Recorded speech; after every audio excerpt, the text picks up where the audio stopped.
It's budget time again. All right, let's quit putting it off. Make sure we got all the categories here and start pulling the data together. All right, rent, check. Utilities, check.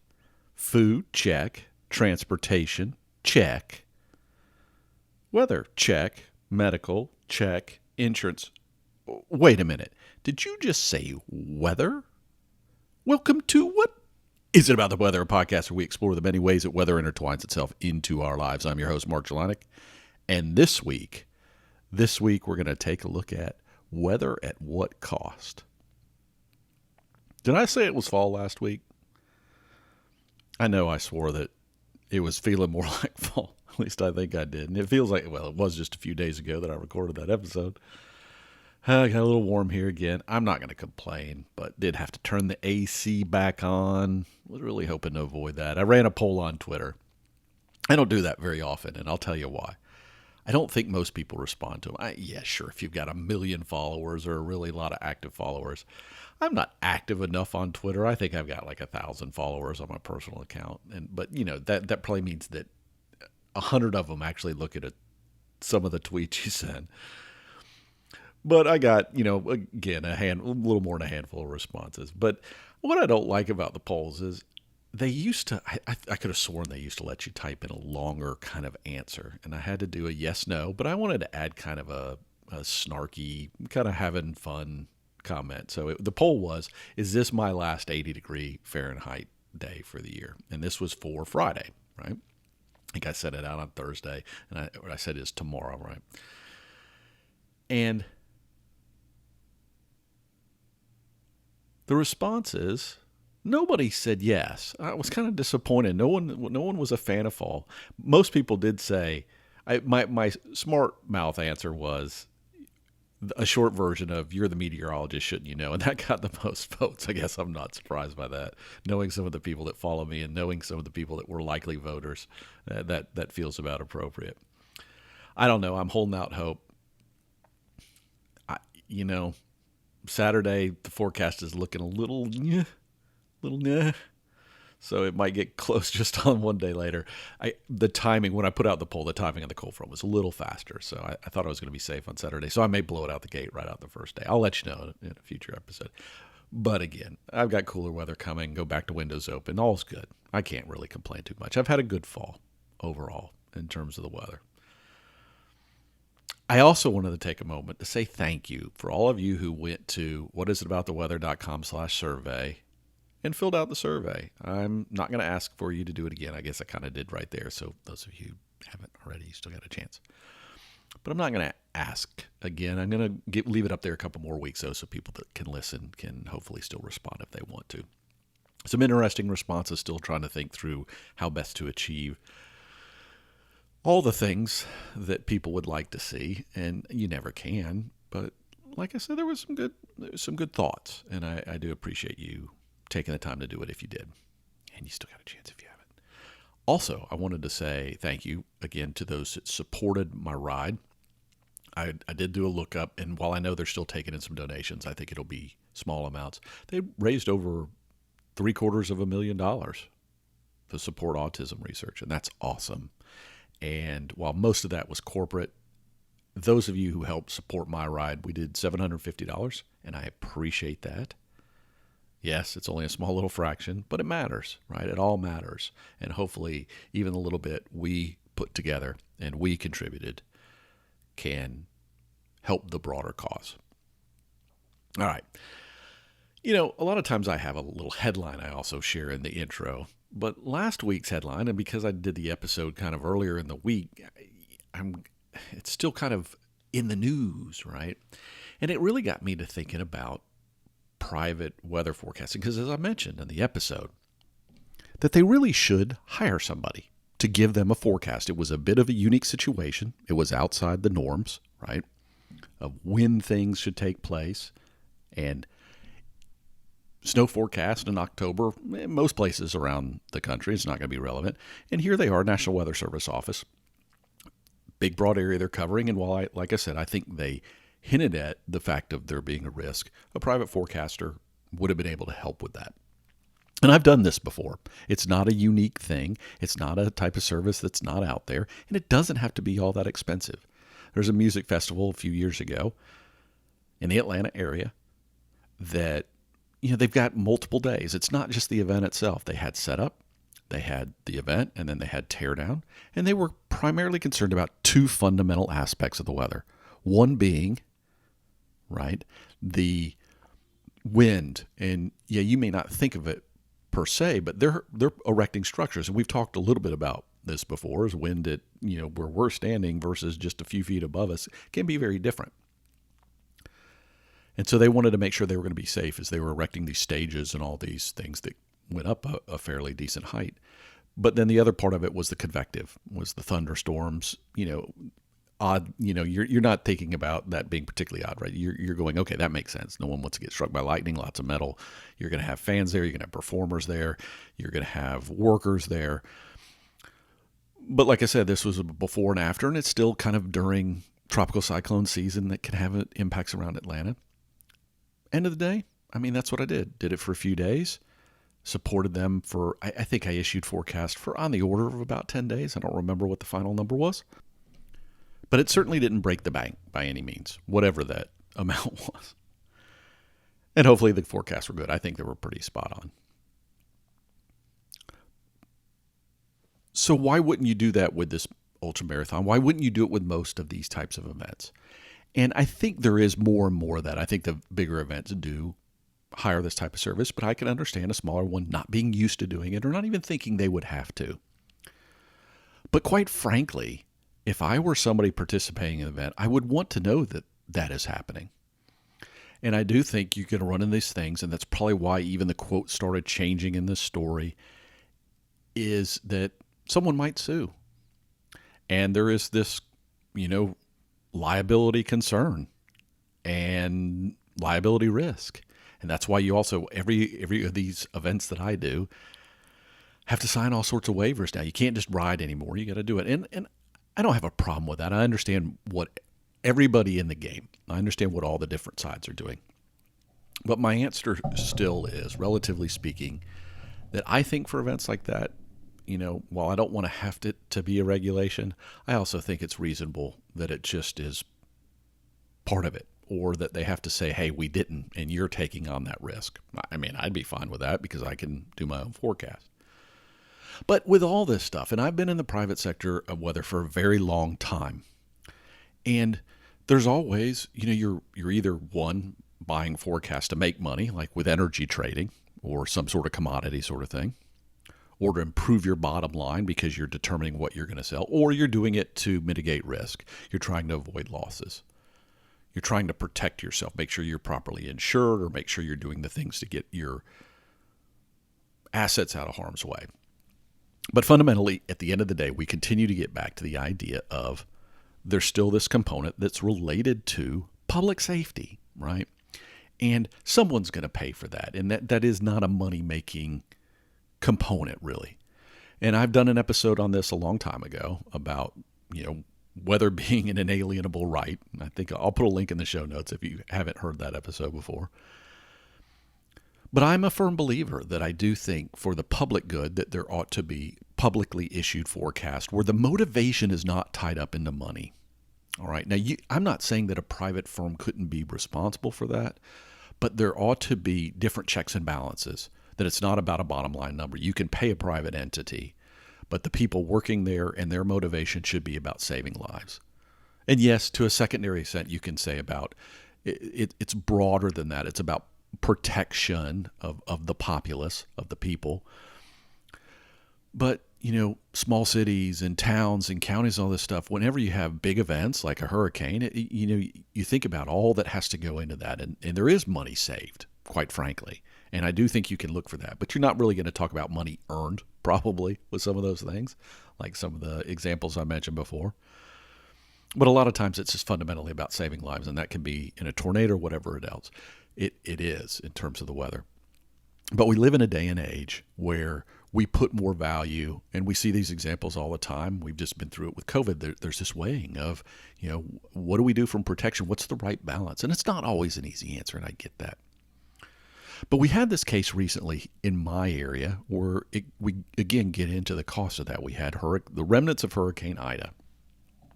And I'm going to pull up this example because it was one to me that kind of reinforces that, what is the right approach when you get into public safety scenarios, okay? Because what we had was a very unusual situation. It never occurred. And this happened 2 weeks after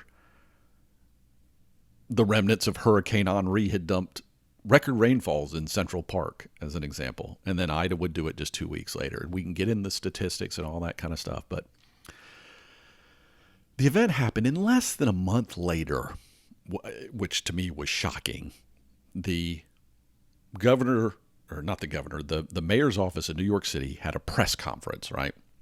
And he talked about this report that had been delivered to him, and there are going to be links in the show notes. You can see kind of a write-up of the press release and even read the report. Now, I don't know if there's a longer version, and I've skimmed through it. And there's a lot of good ideas there because it does talk about the challenges of many facets of the weather, okay? And to me, that made a lot of sense. But what really stood out, and I think it stood out to more than just me, was the news conference that was around this thing that had to do with a question that was asked about, using private weather service or getting a second opinion. And I'm going to read what the mayor said, and we're going to talk about, where that falls, and is it the right thing? And is this where you should be spending your money on weather? It said the following: the National Weather Service, they do good and important work, but we've too often found the reports were too vague or too late, and we need something more urgent. So my simple summary would be having a private forecasting capacity to just be the second set of eyes, just like you get a second opinion with the doctor to tell us if we're seeing what we're seeing from the National Weather Service, sorry about that, looks like the whole story, where there's a possibility of things happening earlier, higher impact, what level of alert we should go to, someone dedicated to thinking from the New York City perspective, not the whole nation perspective. I think that's going to be really, really valuable. And I was like, well, did they mess up the forecast? The long and the short of it here is he seems to be passing the buck at that point. I of course he's kind of, hitting at my profession. So I'm going to go, well, I don't like you doing that. So I went back and looked because I had been watching the event. I didn't remember the specifics, but I knew it was going to be a potentially bad event. And I live in an area where I'm up elevation-wise, and I knew theoretically not to go out in the storm, even though I did to try to help someone else's home. But I knew the risk, and I knew enough to go, no, it just doesn't make sense. And I think a lot of people did. But I've gone back, and I will put links to some of what I found, and I saw something from the day before, from, yes, his so-called national source, right? This is the Weather Prediction Center, so this is not a local office. And they said the following, and they have a nice map with kind of Philadelphia to New York and a little beyond that in the most drastic colors, right? The ones that are the highest risk. There is a high risk of excessive rainfall from the central Appalachians to southern New England tomorrow. Widespread rainfall between 4 to 6 inches is likely, with isolated totals up to 8 inches possible. Considerable to significant and potentially life-threatening flash flooding is expected. I'd say that's a pretty bold statement. Now, Newark, we got one of the highest rainfall totals in terms of the big stations. There were some even higher around us. It's 8.5 inches. Within the margin of error, that's 8 inches. And quite frankly, it was called for that. And if you look at the broader area around this, where this little narrow swath of really higher numbers were, 4 to 6 was pretty common and even a little lower in some places. So my humble opinion, they were pretty much, a day before, they called it pretty spot on. And even the next day, the local National Weather Service office, now this was just on Twitter, I haven't even gone back and reread all their reports. One, they had retweeted that very situation, but they had done a briefing earlier in the day, and they had an overview, like a PowerPoint slide, if you will. And it said rainfall 3 to 6 inches with locally higher amounts, rainfall rates 1 to 2 hours at times. Now, this to me is the only part that's a little tricky. The biggest, from what I can tell, and this is a meteorologist talking, not someone who understands the structure of New York, the rainfall rates were probably the bigger problem than the total amount. I'm not saying that 8 inches is not a lot of rain. I'm just saying if you get 8 inches over 5 days, it's much different than 8 inches in 1 hour, as an example. And some of those rainfall rates were higher than 2 inches. I went and looked at my Newark total. There was 1 hour that was closer to 3. And yes, that is meaningful in the grand scheme of things. But more or less, all this rain came in about 4 hours. And I don't know from the evidence I've seen that you would make a drastically different forecast if you were a different set of eyes. If your mindset was, what's the worst case? Yes, you would look at it differently. But I don't think most meteorologists, even someone who's working for, as he would say, directly for New York City or focused just on New York City, would think about it that way, unless that was their only purpose, which is, look at this and give me a worst case scenario. And would you, Mayor, or any of your staff know to say, oh, well, if I look at it at 8 inches versus 6 inches, that's going to be very different to me. Or if the rain rate is this or that, is it going to be any different to me? So I started getting into the concept of, there were forecasts for 8 inches. I'm sorry, they were there. They existed. And so we get back to the fundamental idea of, yes, having weather forecast that you can work from and make the right decisions from are costly. But what's the right approach? Because when we're looking at public safety, there's a finite pool to work from, because those budgets come from taxpayer dollars, and you can't just endlessly raise I guess you can. But fundamentally, at the end of the day, there's going to be a bucket that you got to work with, and you've got to make decisions. And we go through cycles, and I'll relate it to something like with working out. So when I work out, I have different components. Sometimes I work on cardio because I need to improve that element of my workout, or I find that to be the bottleneck. And sometimes it's about, maybe strength in my legs if I'm cycling. But I tend to go through phases where one thing seems to be holding it up. And I'm not so sure that right now the bottleneck is in the meteorologist. And I looked at some Twitter, of course that sparked Twitter about, is it the right thing to be doing, hiring someone specifically for New York City versus hiring a private weather firm? And I'll put some links in the show notes on that. And that's an interesting debate too. But I'm not even sure that's where the debate should fall.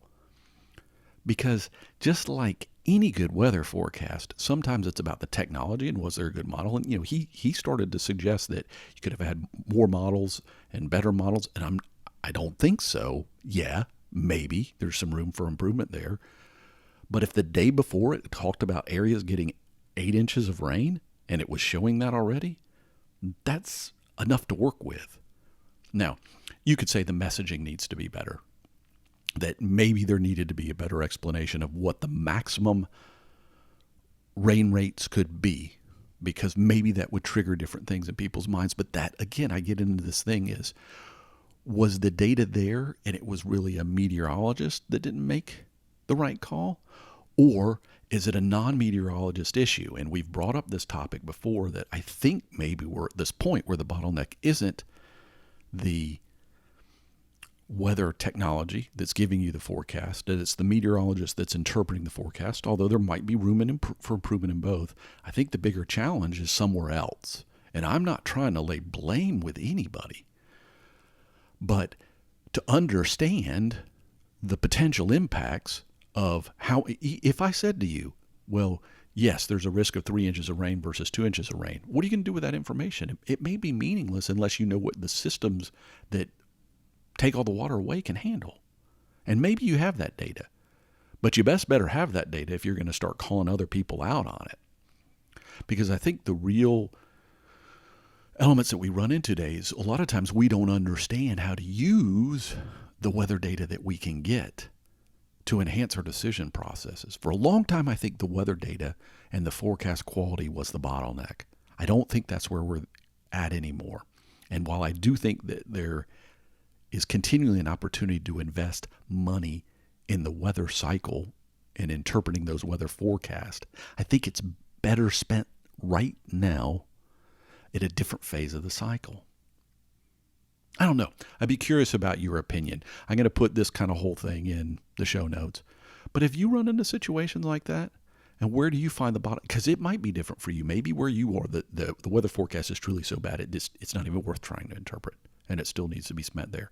In this case, I think what we saw was the models are pretty good. The forecasters are pretty good. Again, always room for improvement. We all have it. But I don't think that's where the bottleneck was. What is about the weather at gmail.com? Mark_Jelonic on Twitter. What is about the weather on Twitter? And of course, if you want to support the podcast, patreon.com/weather. But the next time you're churning through that forecast on your phone or looking up the reports from the National Weather Service, or just trying to go, well, okay, the forecast seems good, but what does it mean to me? Just remember, there's much more to weather than the weather itself.